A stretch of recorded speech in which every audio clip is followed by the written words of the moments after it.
Assalamualaikum warahmatullahi wabarakatuh dan selamat pagi teman-teman semua. Apa kabar hari ini? Semoga sehat saja ya dan teman-teman diberikan kelancaran untuk tetap berpuasa, melaksanakan ibadah puasa ya yang diwajibkan sebagai umat Islam. Nah, kembali lagi di pagi hari ini kita belajar melalui channel kesayangan kita yaitu Smart School. Kita akan belajar literasi bahasa Inggris ya bersama saya Ilham Yunus melalui Smart School, generasi smart, berkarakter, cerdas ki.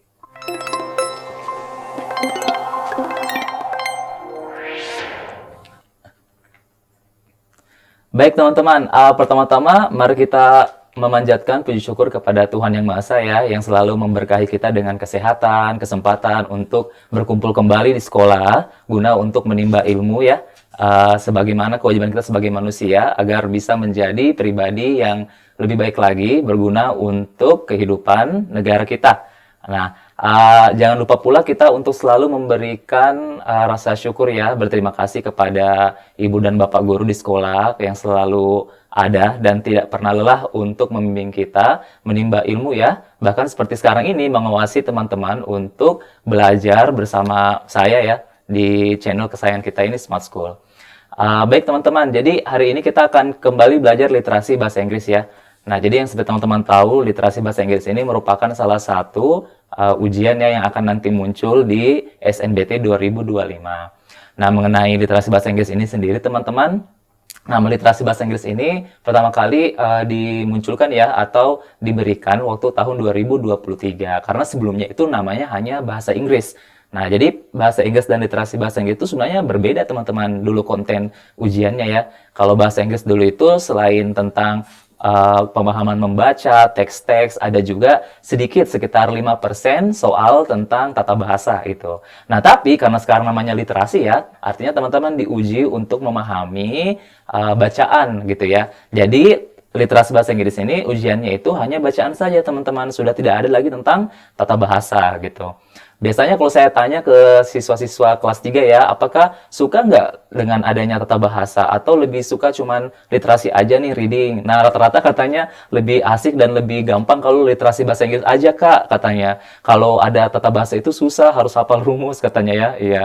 Nah, kalau begitu berarti teman-teman cukup beruntung ya, karena sekarang sudah nggak ada tuh tata bahasa, yang ada hanya literasi bahasa Inggris, yaitu kemampuan untuk memahami dan menjawab soal-soal yang berkenaan dengan isi bacaan, ya.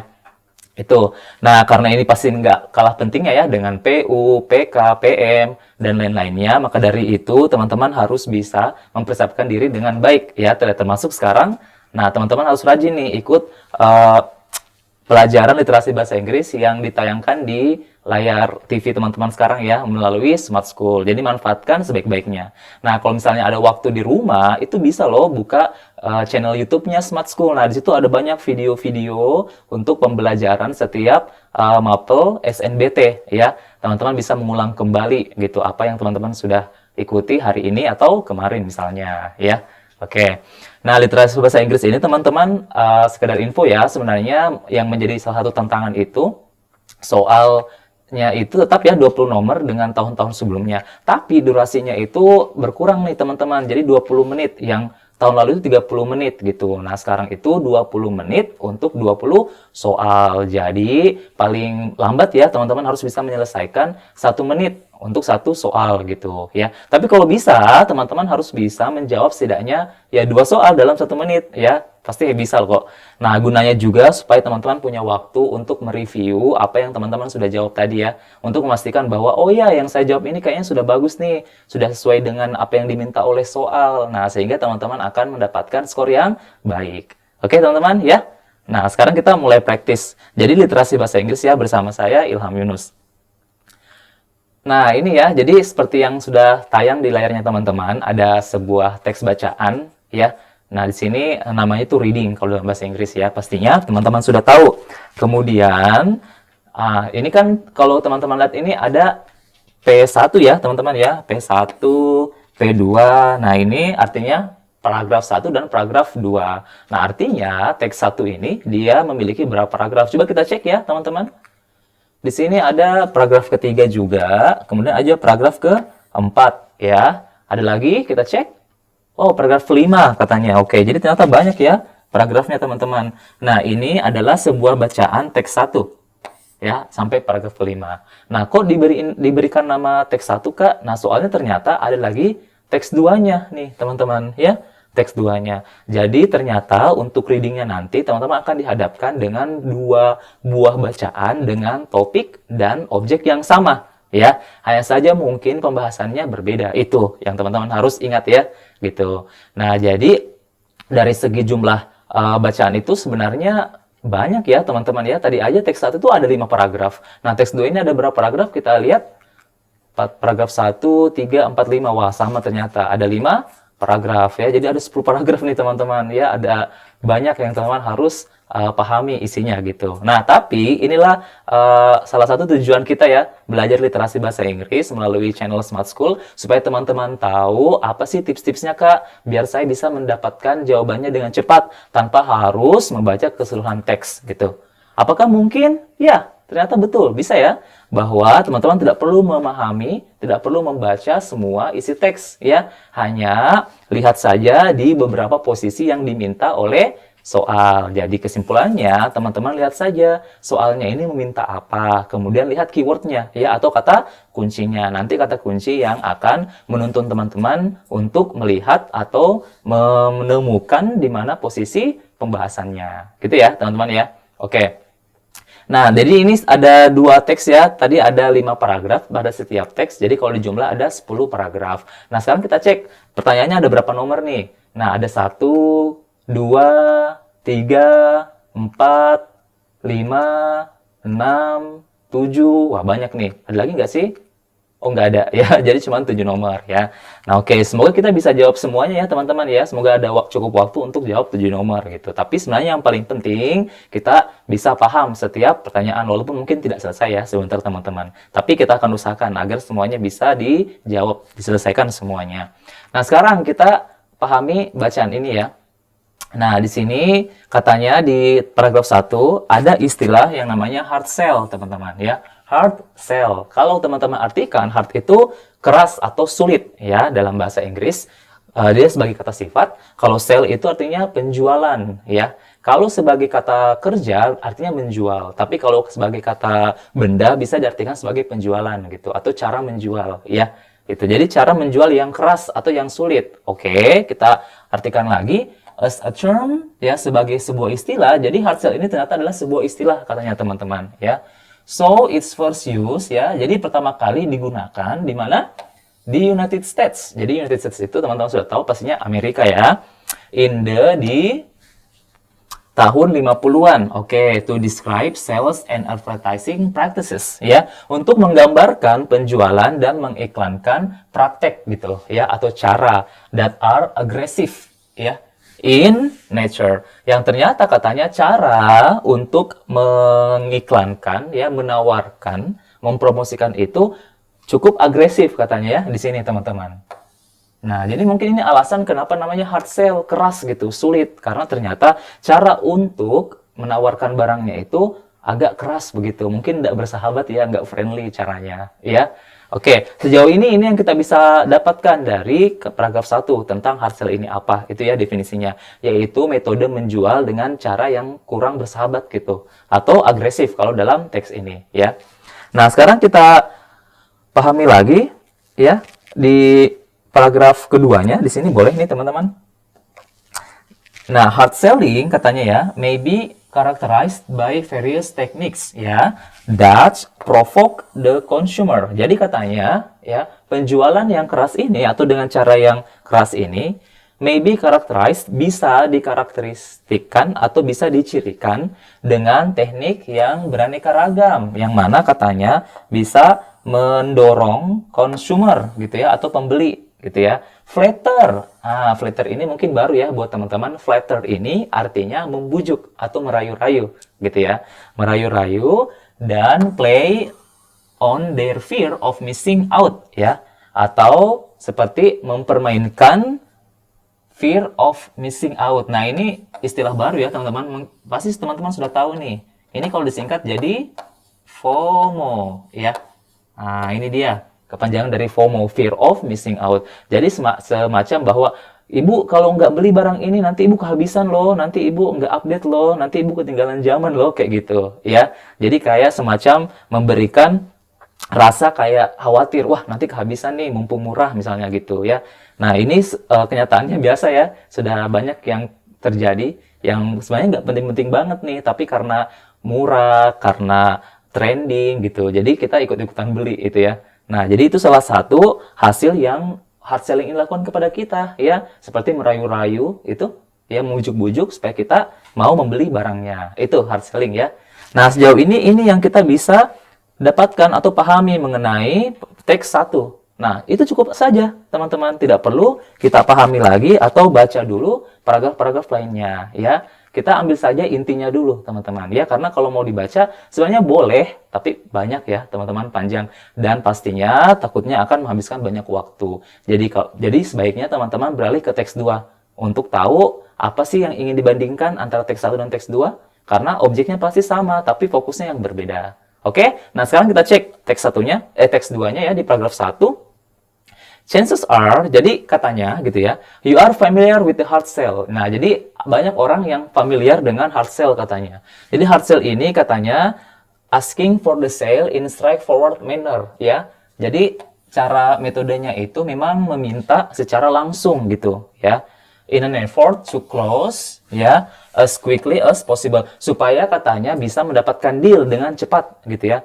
Jadi katanya langsung nawarin, nggak basa-basi, nggak banyak embel-embelnya gitu, supaya langsung dapat deal ya, persetujuan dari pembeli itu. Oke, ini sepertinya masih tentang penjabaran dari hard sell tadi ya. Sekarang kita ke paragraf kedua, teman-teman. Nevertheless ya, nevertheless ini artinya namun gitu ya. Namun, soft sell, wah, ternyata ada juga yang dibilang soft sell ya.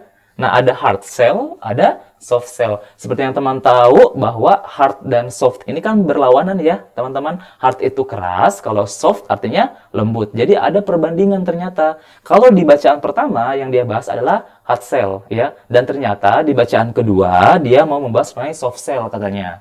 Oke, sekarang kita pahami ya, apa ini soft sell, kita cek. Is not synonymous with pasif, katanya nggak sama dengan istilah pasif. Oke, misalnya ya, sales reps don't ask directly for the sale right away. Jadi katanya metode soft sell ini tidak langsung katanya menjual secara langsung gitu ya. Nah, kalau tadi hard sell ya yang kita sudah pahami seperti menawarkan barang langsung gitu ya, teman-teman, nggak ada embel-embelnya, langsung ke to the point. Tapi ini dia mungkin harus ada embel-embelnya dulu gitu ya, supaya ada pendekatan yang baik gitu ya, nggak agresif ya. Kan hard sell tadi agresif, sedangkan kalau soft sell sepertinya berlawanan, teman-teman. However, namun katanya they who use a soft sell, nah jadi orang yang menggunakan soft sell katanya ya, must be persistent throughout the sales process. Jadi harus kuat gitu ya, harus benar-benar teliti gitu ya, teman-teman ya, harus benar-benar cermati gitu ya terhadap proses penjualannya. Nah, karena yang tadi soft sell ini sepertinya bertolak belakang dengan hard sell yang agresif, to the point ya. Sedangkan soft sell ini dia memerlukan proses yang lebih lembut mungkin ya, namanya soft, teman-teman ya. Jadi ada pendekatan emosional dulu nih supaya pembeli merasa nyaman ya untuk ditawari produk yang menggunakan metode soft sell ini. Gitu ya, teman-teman ya. Nah, jadi yang kita bisa pahami sejauh ini mengenai hard sell dan soft sell ya, di sini adalah bahwa hard sell ini merupakan metode penjualan dengan agresif gitu ya, to the point gitu ya, teman-teman ya, tidak ada embel-embel, langsung terhadap apa yang ingin dia tawari kepada pembeli gitu ya, sehingga mungkin pembeli merasa risih mungkin ya, seperti kayak merasa tidak bisa berpikir lebih jauh mungkin, tidak bisa mempertimbangkan secara cepat ya, itu hard sell. Tapi soft sell ini cara menjualnya itu lebih lembut katanya ya, yang mana mengutamakan tentang koneksi antara pembeli dan penjual supaya pembeli juga nyaman dengan penjualnya, dan barang yang ingin dibeli atau ditawarkan oleh si penjual ini ya bisa dipertimbangkan dengan baik oleh pembelinya. Itu ya, sejauh ini itu yang kita bisa pahami mengenai teks ini. Oke, jadi sekarang coba kita ke soalnya, teman-teman ya. Nah, di sini ada soal nomor 1, kita cek ya. According to text 1, jadi keywordnya itu Ya, menurut teks 1. Nah, berarti teman-teman hanya harus bertumpu pada teks satunya saja ya, belum atau tidak harus melihat teks 2-nya, teman-teman. Kemudian, what is the primary goal? Ya, apa tujuan utama dari taktik hard sell gitu, ya.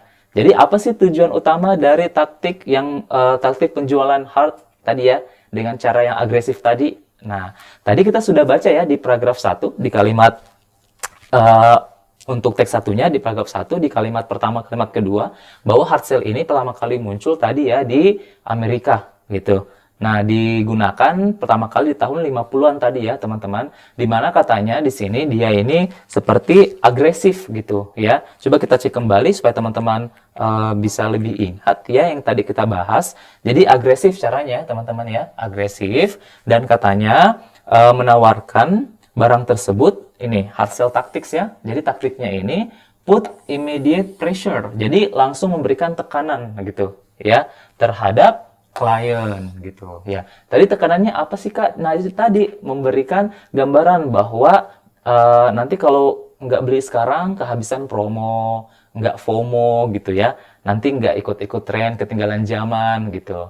Ya, jadi seperti memberikan tekanan langsung gitu teman-teman. Nah bahasanya juga lebih luas gitu ya. Jadi tidak ada pemilihan kata yang mungkin lebih lembut gitu ya. Cold calls. Nah, bisa juga katanya selalu menelpon gitu ya.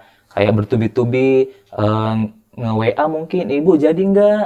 Barangnya nih masih ada nih," kayak gitu ya. Atau nelpon melulu misalnya. Or unwanted reaches ya. Nah, sama kayak pendekatan yang tidak terduga kayak gitu, teman-teman. Jadi tujuan dari hard sell ini seperti kita dapat di sini ya, yaitu untuk memberikan tekanan langsung, teman-teman, kepada kliennya ya. Nah, sekarang kita cek ya taktik ini yang dipertanyakan di nomor 1 ya, yang ditanyakan nomor 1, tujuan utamanya adalah apa tadi? Untuk memberikan tekanan langsung ya. Nah, sekarang kita cermati pada setiap pilihan ya. Alpha, coba promoting competition. Apakah tujuan dari taktik hard sell ini untuk mempromosikan kompetisi? Nah, kalau kita tadi baca, tidak ada mengenai kompetisi ya. Tidak ada tentang satu hal dengan hal yang lain, tapi fokus terhadap si hard sell ini sendiri atau penjualan yang keras ini. Jadi tidak ada kompetisi. Jadi alpha ini bukan ya tujuannya. Kita lewatkan. Coba kalau Bravo, providing sales rewards ya, memberikan penghargaan penjualan. Nah, sejauh ini yang kita pahami tadi tentang tujuan utamanya itu memberikan tekanan langsung, teman-teman ya, bukan untuk memberikan penghargaan ya. Harusnya penghargaan itu ke si penjual ya, teman-teman ya, bukan ke pembelinya, ya enggak? Nah, sekarang kalau bagian C, understanding the consumer, katanya memahami konsumernya. Nah, kalau kita pahami hard sell ini seperti agresif ya teman-teman, menggunakan bahasa yang leluasa gitu ya, nggak ada batasan seperti itu. Dan seperti memberikan tekanan, ya harusnya mungkin kesannya dia tidak memahami si pembeli ya teman-teman, yang tadinya mungkin pembelinya butuh waktu untuk mempertimbangkan, tapi karena didorong terus dengan bujukan-bujukan rayu gitu ya. Nah, kita nggak bisa menyimpulkan bahwa taktik ini memahami si consumer. Enggak ya, justru keterbalikan, teman-teman. Nah, C bukan jawabannya. Kalau delta, encouraging informed decision making, ya. Atau tujuannya itu untuk memberikan peluang agar mempertimbangkan dengan baik. Betul? Nah, sedangkan tadi yang kita pahami bahwa karena caranya agresif, memaksa, ya, karena to the point aja nih, gitu, sehingga consumer itu seperti tidak diberikan waktu untuk membuat keputusan, ya, pertimbangannya kecil atau sedikit peluang untuk mempertimbangkannya. Jadi kalau delta nggak sesuai ya, teman-teman, karena delta ini katanya encouraging informed decision making, atau mendorong agar membuat keputusan yang baik, padahal enggak ya. Karena terlalu didorong nih, terlalu dipaksa gitu. Nah, berarti jawabannya adalah error atau bagian E, teman-teman ya, yaitu memberikan tekanan langsung ya terhadap klien ya. Jadi ada tekanan atau menekan klien untuk membeli barang kayak gitu. Nah, itu tadi ya tujuan dari hard sell tactics gitu. Bisa ya, teman-teman ya? Nah, jadi untuk memahami atau menemukan jawaban untuk nomor 1 ini, biasanya teman-teman tinggal baca dulu apa yang ditanyakan. Nah, di sini keywordnya tadi teks 1 dan primary goal of hard sell tactics ya.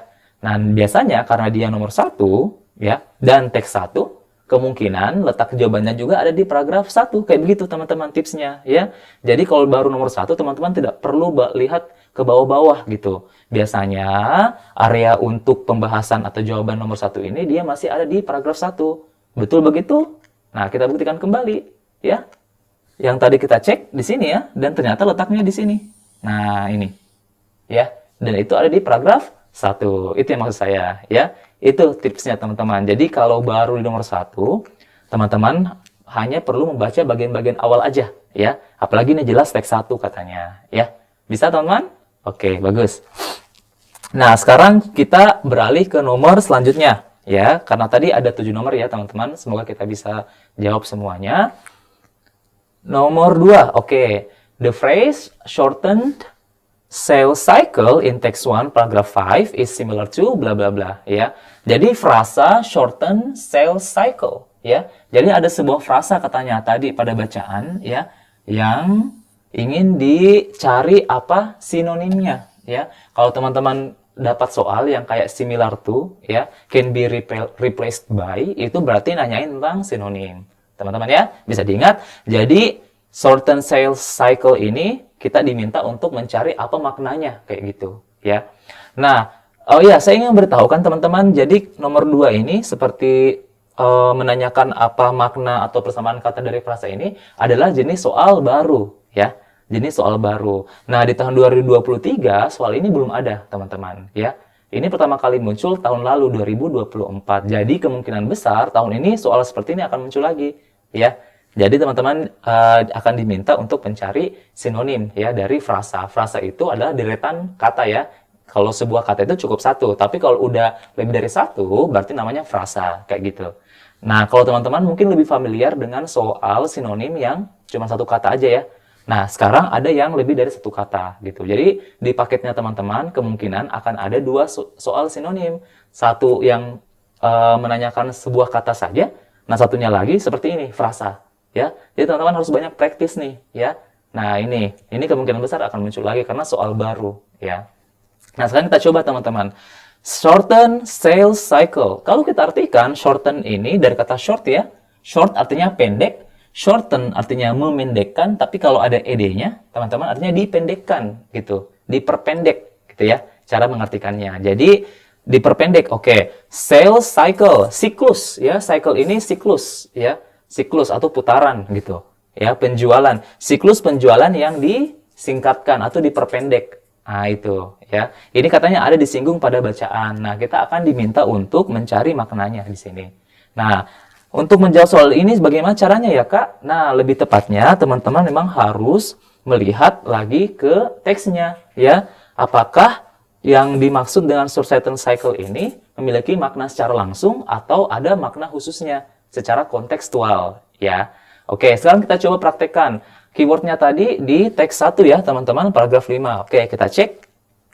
Ini teks 2, berarti ini ya, teks 1, paragraf 5-nya. Kita baca ya. Nah, ada di sini teman-teman. Shorten sales cycle. Nah, kalau sudah dapat begini, teman-teman boleh baca mungkin dari kalimat di sini ya. Ya, atau boleh juga dari kalimat sebelumnya. Biasanya kalimat sebelumnya juga itu mempengaruhi maknanya ya, memberikan clue kepada teman-teman bahwa makna yang ingin disampaikan ini seperti ini. Nah, sekarang kita coba ya. The seller katanya avoids wasting time. Nah, jadi penjual menghindari buang-buang waktu katanya. Following up with customers ya. Jadi katanya dia ini berusaha salah satu metode atau taktik dari hard sell ini, mereka ini cenderung untuk tidak buang-buang waktu ya. Nanyain terus ke customersnya katanya gitu. Apalagi kalau customersnya itu will likely decline ya. Kelihatannya ujung-ujungnya akan menolak gitu ya. Menolak barang gitu ya. Barang yang ditawarkan gitu. Nah, seiring berjalannya waktu. Jadi mungkin penjualnya memberikan waktu, oke, untuk klien ini saya berikan waktu 5 hari deh misalnya ya. Tapi setelah dia follow up gitu ya beberapa kali, dan ternyata kelihatan nih, kayaknya nggak tertarik sih. Nah, dia akan langsung berhenti mungkin di hari ketiga.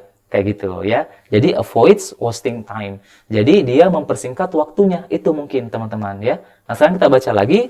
Also, with a shortened sales cycle, nah ini tadi ya, dengan siklus penjualan yang dipersingkat, ya mungkin yang tadi ya teman-teman, yang tadi targetnya 5 hari, jadi karena dia melihat bahwa, wah kayaknya klien saya nggak tertarik nih, jadi dia singkatkan menjadi 3 hari, karena nggak ingin membuang-buang waktu, atau ingin mempersingkat siklus penjualannya, kayaknya itu ya.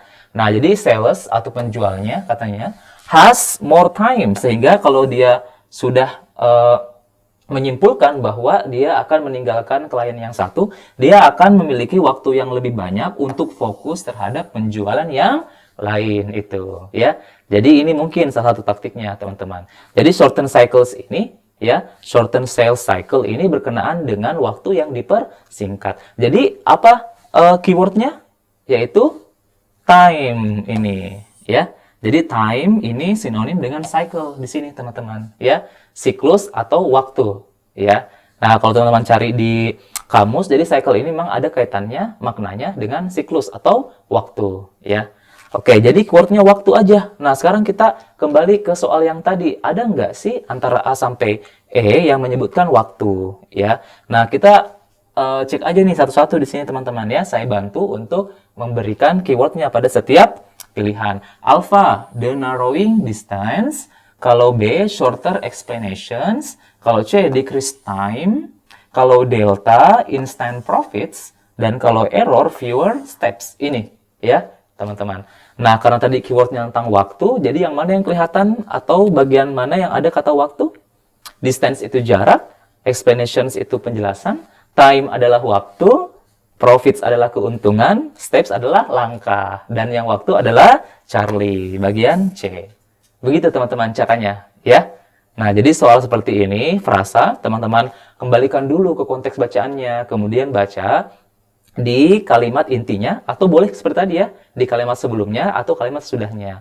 Jadi idealnya mungkin ada 3 kalimat nih teman-teman, kalimat sebelumnya, kalimat intinya yang ada kata shorten sales cycle, dan kalimat setelahnya ya, untuk dipahami secara keseluruhan supaya teman-teman tahu yang ingin difokuskan ini mengenai apa. Dan kita sudah dapat tadi ya, yaitu time, waktu, dan yang membahas waktu adalah bagian Charlie ya, bukan mengenai jarak yang sempitkan, bukan ya, bukan jaga jarak gitu. Bukan bagian B, penjelasan yang lebih pendek. Bukan juga bagian D, keuntungan secara langsung. Atau bagian E, langkah-langkah yang lebih minimal atau lebih sedikit. Tapi mengenai waktu yang disingkatkan. Jadi shorten, teman-teman ya, dengan decreased ini sinonim. Artinya dipersingkat atau dikurangi. Bisa, teman-teman ya? Paham ya? Oke, semoga paham, teman-teman. Nah, sekarang kita beralih ke nomor selanjutnya. Nomor berapa nih? Nomor 3, oke. Which of the following is the best main idea of text 1? Nah, I'm excited at this question. Ya, saya senang dengan pertanyaan ini. Karena ini pertanyaan ini penting ya. Dan selalu muncul di setiap ujian SNBT, literasi bahasa Inggris tentang main idea. Dari zaman pertama kali SNBT ada ya, nggak pernah hilang soal tentang main idea nih teman-teman. Ini selalu ada pokoknya ya. Jadi teman-teman harus bisa untuk menemukan ide pokok ya pada suatu clue yang ditanyakan. Nah, bisa jadi sebuah teks, sebuah paragraf, atau sebuah kalimat ya, rangkaian kalimat. Nah, di sini main idea yang ditanyakan adalah keywordnya teks 1 ya. Jadi yang mana dari teks 1 ini yang merupakan ide pokoknya itu ya. Nah, jadi lagi-lagi kita cukup melihat teks 1 saja ya. Nah, apalagi tadi teks 1 kita sudah cukup pahami ya isinya teman-teman, yaitu tentang taktik dari hard sell. Nah, sekarang karena keywordnya teks 1, kita sekarang ke teks 1 ya. Nah, saya akan tunjukkan teman-teman cara menentukan ide pokok pada sebuah bacaan yang panjang seperti ini ya. Ya, apalagi ini ada 5 paragraf ya teman-teman. Nah, sekarang bagaimana cara menemukan ide pokoknya? Nah, teks 1 ya. Kalau untuk menemukan ide pokok, teman-teman cukup baca saja kalimat awal dan akhir biasanya, ya. Kemudian nanti dikombinasikan, kemudian dikumpulkan poinnya dan disimpulkan yang mana menjadi fokus general, ya, atau menjadi fokus secara umum gitu. Jadi ide pokok karena dia mintanya teks 1, berarti teman-teman harus memilih ide pokok yang mengimbangi seluruh paragraf ya. Tidak boleh hanya melekat pada suatu paragraf saja ya. Nah, nanti saya tunjukkan bagaimana.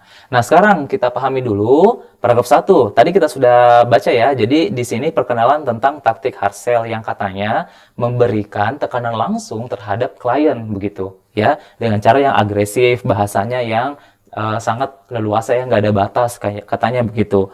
Nah, kemudian mereka ini akan terus membujuk ya sampai akhirnya si pembeli bersikeras enggak, saya nggak mau beli kayak gitu, ya. Terus katanya cukup pushing, katanya akan terus mendorong katanya teman-teman. Itu ya. Nah, sekarang paragraf kedua. Nah, tadi ini mengenai karakteristik dari hard selling seperti apa. Nah, contohnya ini katanya merayu tadi ya. Merayu atau membujuk-bujuk. Takutnya nanti Anda ketinggalan FOMO katanya ya. Fear of missing out. Itu. Jadi ini sama ya, masih perluasan dari pembahasan atau penjelasan mengenai hard sell ini ya. Kemudian di paragraf kedua, di sini tekniknya ini contohnya ya, kalau misalnya jual mobil katanya, contohnya might focus on the limited availability of the particular model. Ya, dia akan membujuk atau memperlihatkan bahwa yang dibeli, yang dijual itu, yang ditawarkan ke pembeli itu, ini adalah edisi terbatas katanya gitu, ya. Apalagi harganya murah. Ya, apalagi lagi promo katanya kayak gitu. Nah, jadi contohnya itu seperti ini ya. Jadi memilih barang yang katanya limited edition. Itu salah satunya ya. Jadi ini masih tentang penjelasan lebih lanjut mengenai karakteristik dari hard sell. Kemudian di paragraf keempat ya. Nah, jadi meskipun katanya ada persepsi negatif ya dari konsumer terhadap hard sell taktik, jadi pastinya ya karena si pembeli ini seperti dipaksa teman-teman, dibujuk-bujuk gitu ya, seperti didorong-dorong gitu, ayo beli gitu. Jadi mungkin merasa terganggu sehingga konsumer memiliki pandangan negatif gitu ya. Oke, tapi meskipun katanya, nah berarti di sini ingin memperlihatkan bahwa ada hal yang lain yang bertolak belakang dengan persepsi negatif. Jadi meskipun para pembeli itu memiliki persepsi negatif terhadap hard sell ini, ya. Nah, tapi hard sell ini katanya memberikan manfaat. Oke, ya. Jadi apapun di sini teman-teman, ya, yang ingin dikatakan mengenai manfaatnya sebenarnya teman-teman tidak perlu untuk pahami, nggak perlu baca. Yang penting kita sudah dapat poinnya. Oh, paragraf keempat ini dia mau memperlihatkan bahwa hard sell ini walaupun mengganggu, menjengkelkan, memiliki atau memberikan dampak persepsi negatif, tapi sebenarnya memiliki manfaat, ya. Oke, sekarang kita beralih ke paragraf kelima, teman-teman. Kita cek di sini ya.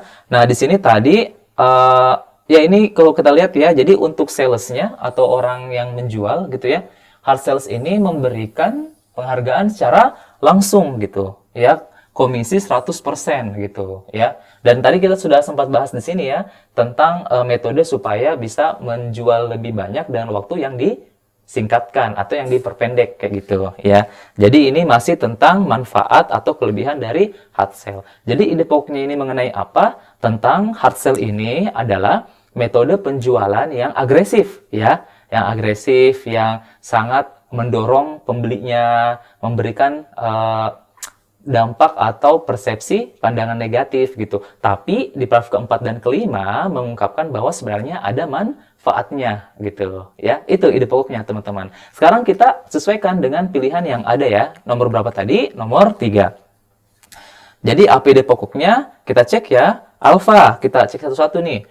As an aggressive sales approach that applies immediate pressure on clients, hard sell is still advantageous for the salesperson. Jadi katanya sebagai ya pendekatan penjualan atau cara menjual yang agresif ya, yang mana katanya menerapkan ya tekanan langsung terhadap klien. Nah, tapi hard sell ini masih bermanfaat ya untuk salesnya. Nah, kalau teman-teman ingat itu yang tadi saya sebutkan ya, ide pokoknya bahwa walaupun memang hard sell ini memberikan tekanan, memberikan persepsi negatif terhadap kliennya, tapi bermanfaat sebenarnya, khususnya untuk sales personnya. Itu yang dibahas pada paragraf 1. Maaf, di teks 1. Ya. Oke, jadi kemungkinan alpha bisa jadi jawaban, teman-teman. Ya. Kita keep dulu. Sekarang kalau bagian B.